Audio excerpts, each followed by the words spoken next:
This is my Land Rover Discovery. It's pretty mint. But you might be surprised to find out that whoever installed these poorly painted, not colour matched doors didn't bother to change the lock. So my key does nothing on the passenger side. The driver's side is all original, so the door unlocks fine. But it doesn't lock because it's broken. So the plan is to repin this lock so it works with my key and fix whatever's wrong with this one. This barrel and the grey plastic ring will hopefully be enough to fix the original lock on the driver's side. And this bag of random lock pins, or plates, will hopefully be everything I need to repin the passenger door. So here's the back of the lock. Well, first of all, let me show you what happens when I do lock things. Okay, unlock, attempting to lock. So it's not working. I'm pretty sure this washer thing is supposed to be the grey piece of plastic on my workbench. And you can also see that the barrel itself is broken. Now that grey plastic thing on the workbench is a common failure point, so I'm guessing it failed and somebody did this to try and fix it. I don't know, previous owners are weird.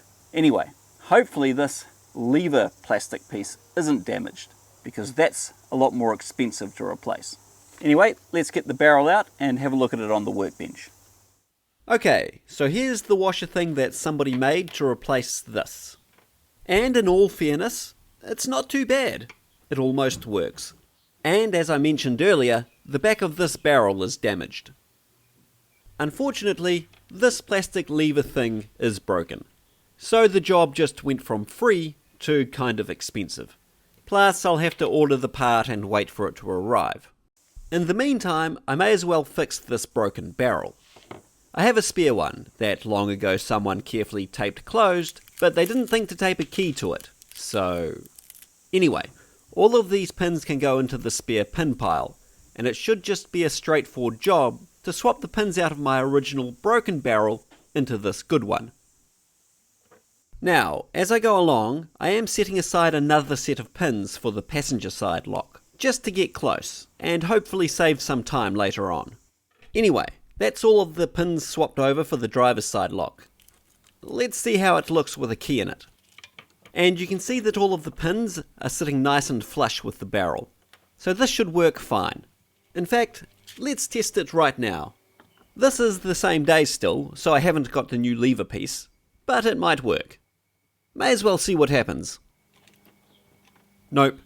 You can see the lever stretching where it's broken. At least I know the barrel turns in the lock. And we'll wait for the new piece to arrive. So let's move on to the passenger side, because right now I can only unlock the car through the boot. Oh, this is convenient.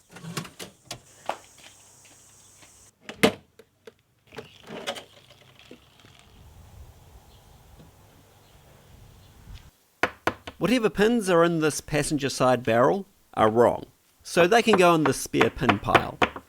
And the pins, or plates, that you see set aside on the two pieces of tape are what I set aside earlier. Even if they're not exactly right, they should be a good starting point.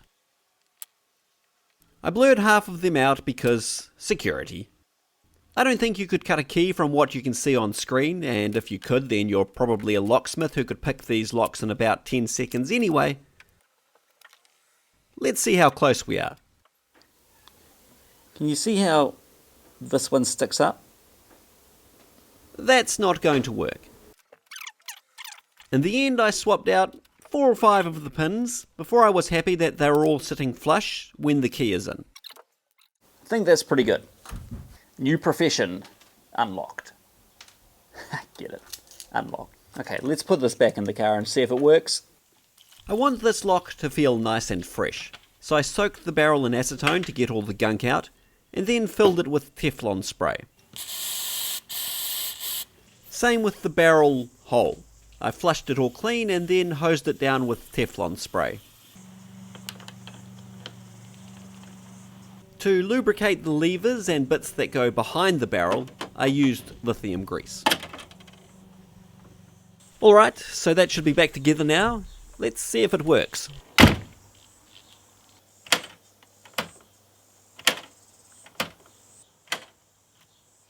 Perfect. So, with the passenger door lock working fine, the unlocking car procedure has become considerably easier. Oh yeah, improvement.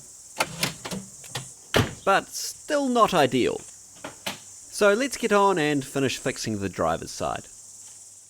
Here is the genuine Land Rover plastic lever thing, part number STC1219. And if you need the left hand side, I believe the part number is STC1220. Now, I went with the genuine Land Rover part because it was available within New Zealand. But stainless steel and reinforced plastic versions do exist, so that's something you might want to look into if you're doing this job for yourself. As you can see, when you buy the Land Rover part, you get the plastic lever and the plastic ring, whether you need both or not. In my case, I already had a usable plastic ring, but that's okay, I'll keep it aside as a spare, because I assume that my future includes more broken Land.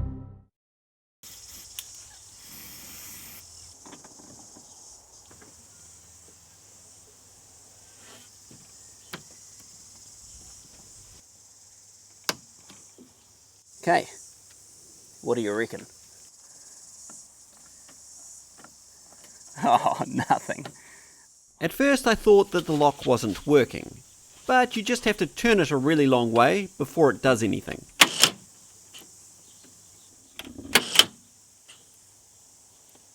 I don't know why this lock needs so much free play. There's so much free play in this lock. But it's by design, so I guess that's the way Land Rover wanted it. Anyway, I can now unlock my car from the door that I use, which is a real luxury.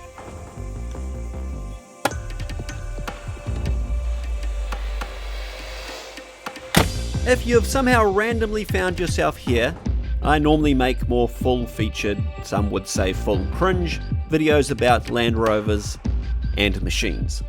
For the rest of you that are following along, I hope this small part of the Discovery project was interesting enough to justify the 7 minutes you just spent watching it. Or maybe you're also fixing a Land Rover lock and this was super helpful. In any case, thank you all for watching. I'll see you next time.